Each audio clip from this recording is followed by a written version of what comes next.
Why? That is the question. Why? It's all Maya. That is why the word Maya has come up. Because it's inexplicable. That which cannot be described in words. That which cannot be understood by the mind or the intellect. It is inexplicable. That is the meaning of Maya. Maya does not mean all your magic and the way you see things. That is all your Mangadan Kahani. Again, Alice in Wonderland stories. Maya simply means that which is inexplicable. Yeah? And I see it through my own experience.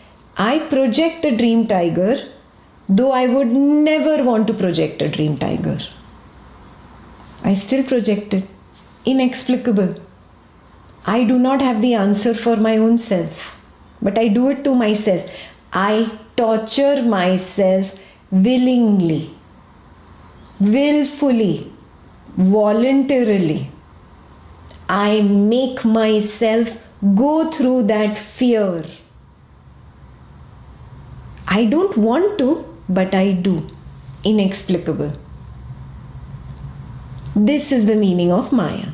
Do you get it? I do not want to project a world. I am tired of this world. I have lived 60, 70 years, 80 years of my life. I am tired of this world. I am done with it. But it still goes on. Inexplicable. That is the meaning of Maya. It is inexplicable. It cannot be described in words. It cannot be understood by the mind. There is no purpose. It simply is. That is the meaning of Maya. Is this very clear? Meaning of Maya is clear? Similarly, the projection of consciousness just is. It's inexplicable. It simply is. And I can experientially see it in my own dream. Not wanting to project something, I project something. Dying to project something in the waking world, I'm not able to project it. Craving and feverishly running behind that position of being the chairman, I cannot become the chairman.